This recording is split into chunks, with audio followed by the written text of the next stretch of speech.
Hello, hello, and welcome back to the Nourish Mamas podcast.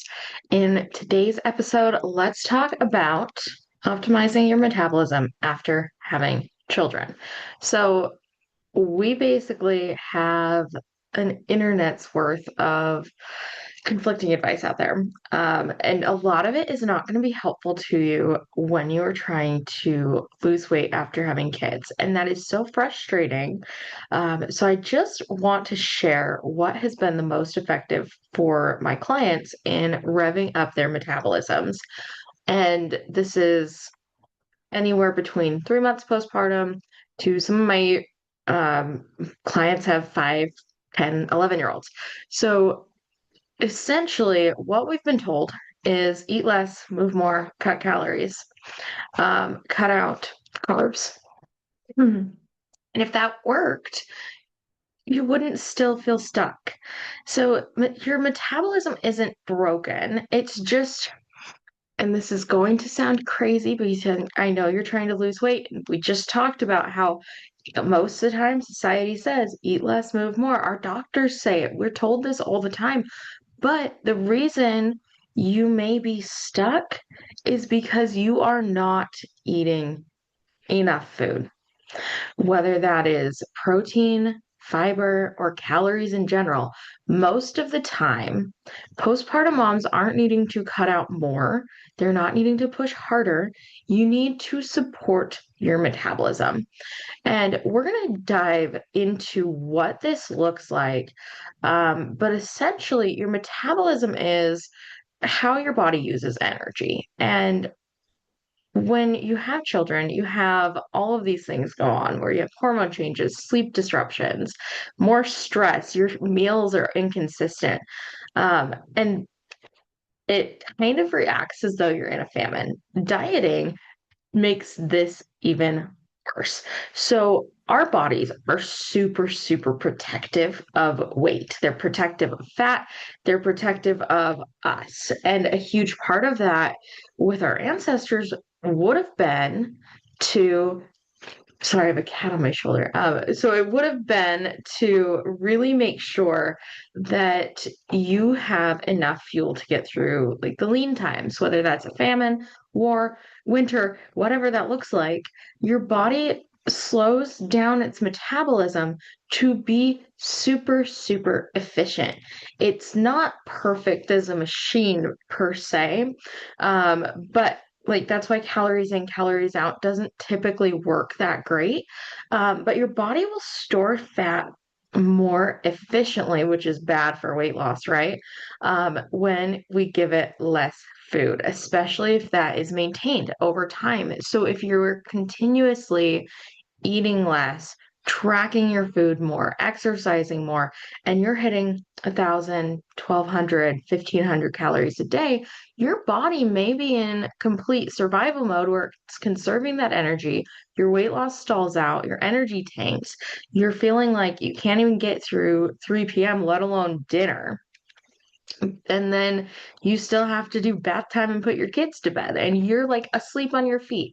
So, this is something where, especially like breastfeeding, working out, the stress of having a new child, like regardless of what point of your postpartum journey you're in, if you are dieting and you're eating less and you're tracking more and all of the things we just talked about, your body might rebel.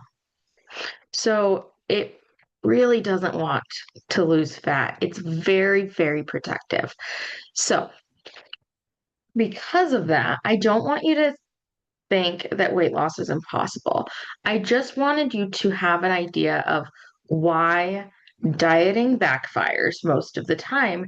And so that's where you're seeing you lose some weight, it's working well, and you're doing all of the things, tracking all the food, eating perfectly, quote unquote.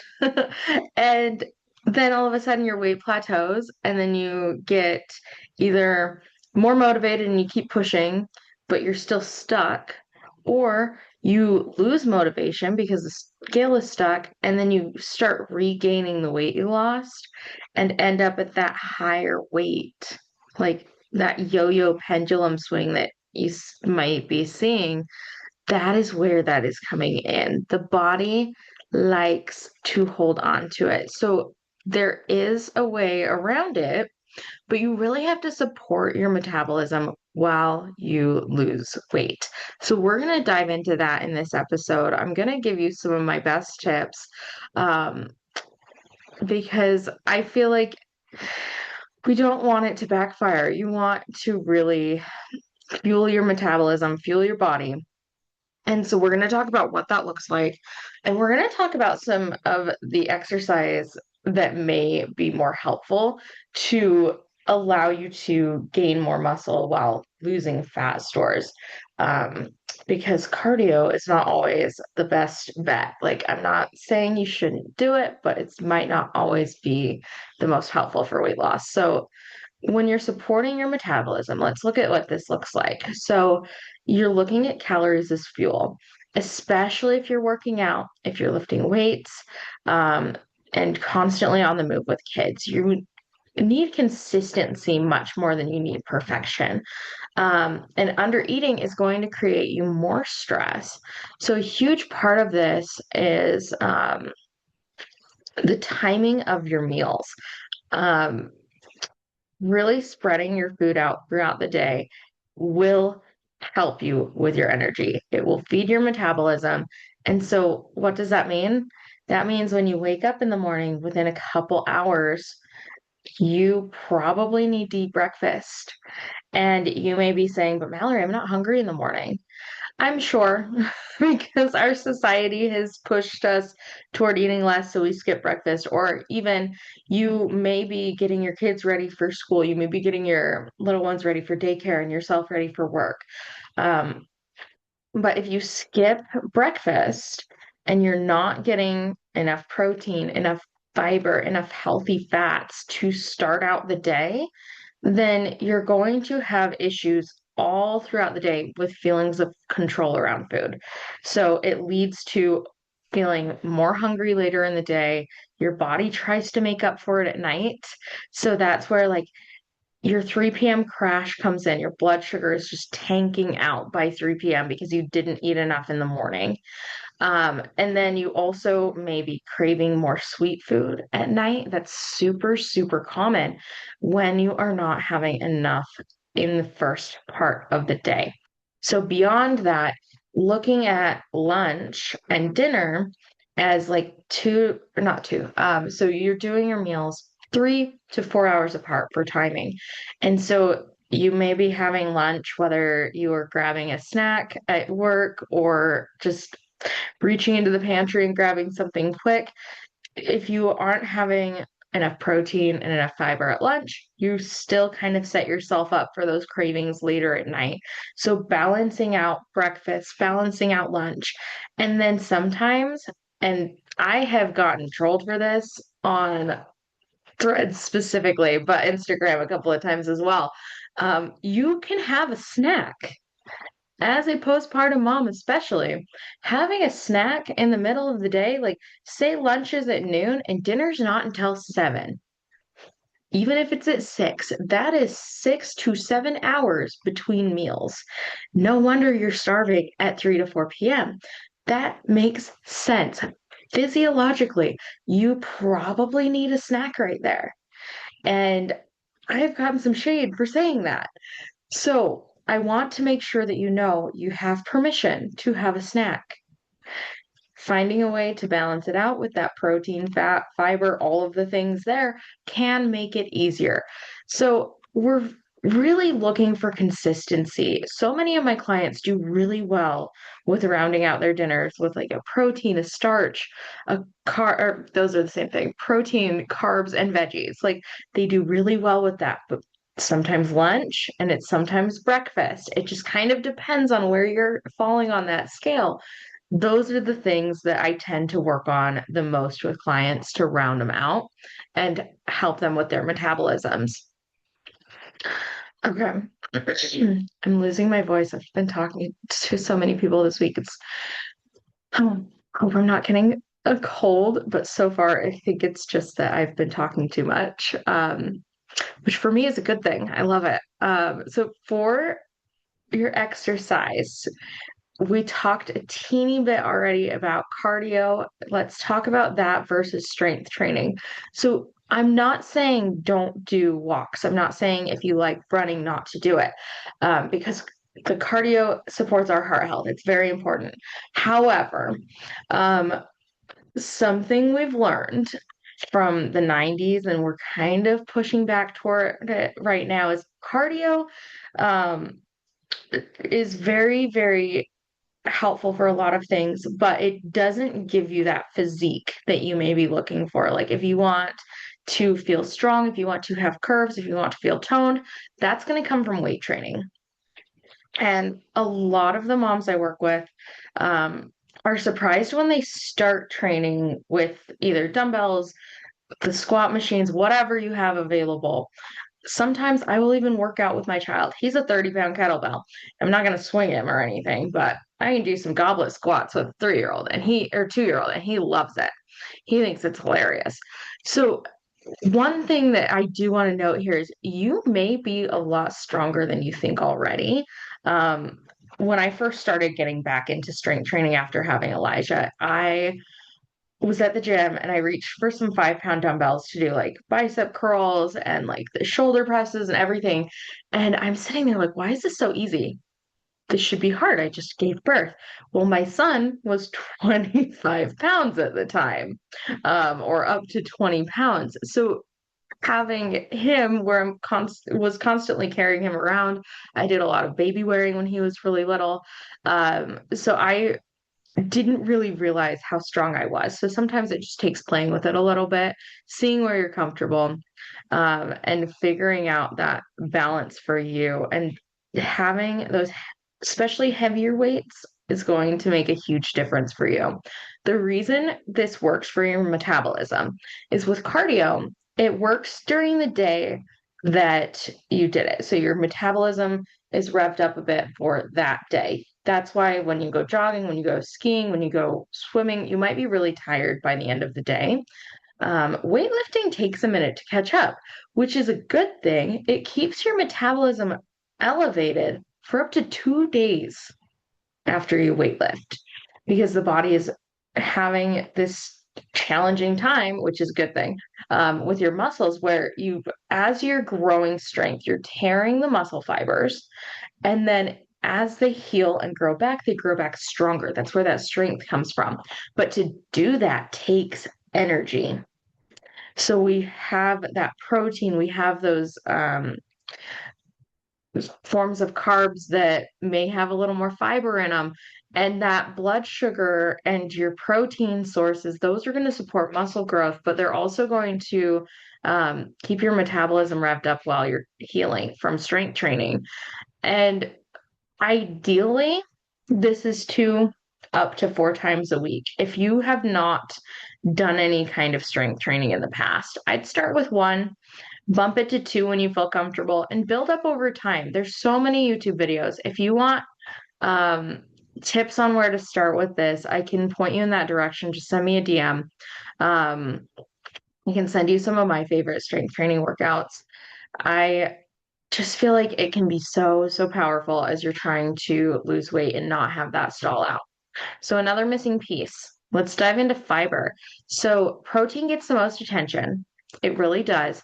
However, what I have found with tracking meals with my clients is that the first week we usually say how much fiber, or no, how much protein to track, what to get to. And I don't use tracking like long term, but I do like it as getting a baseline.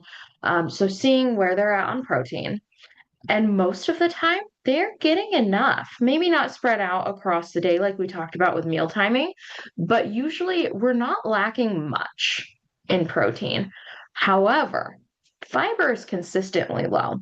This is something that matters because it's going to stabilize your energy, your digestion, your fullness, supports your blood sugar, prevents all kinds of chronic diseases. And the fiber works with the protein to really slow things down, make you feel full longer, all of that. Um, and consistently, this is the nutrient that people tend to be the lowest in, especially my mom clients. So this is something where you can look at what you're doing right now and see if it's something that you are also low on. So what low is, like with a essentially the guidelines say 25 to 30 grams per day. Most of my clients average 10 to 15, usually on the lower end per day of fiber. And where you get fiber is fruits, veggies, whole grains, all our carbs that have like extra stuff with them. That's why we tell you to eat whole grains and not be afraid of carbs. Um, is because that's where a lot of your fiber is coming from. You get it from beans, you get it from legumes, lentils, all of these things. It's funny when we're looking at their day and there's a day that has significantly higher fiber than other days. It's usually because they had some sort of beans that day. Um, but doing it where you're starting with 10, you wouldn't want to jump to 30 all at once. You'd want to build up over time.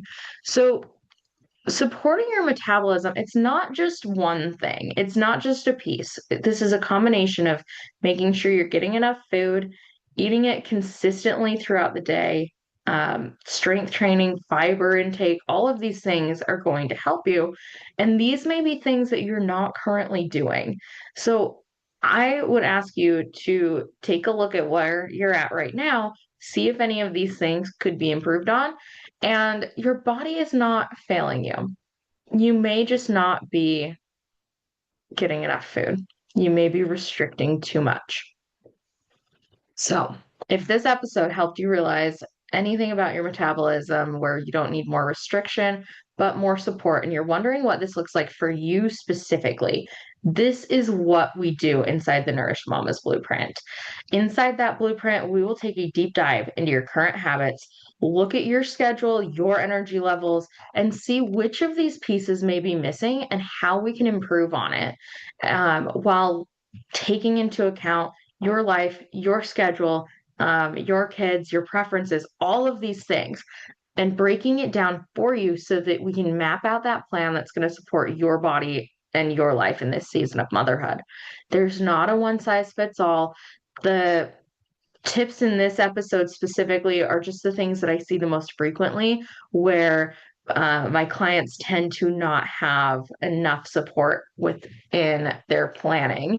So, this is more personalized coaching. It gives you accountability and support. So, you're not guessing, you're not piecing things together. I can help you pinpoint exactly where you can make these improvements so that you don't have to continue to Google all of the time, and we can map out recipes, we can map out a meal plan, whatever that looks like, to make sure that you feel confident in your plan moving forward.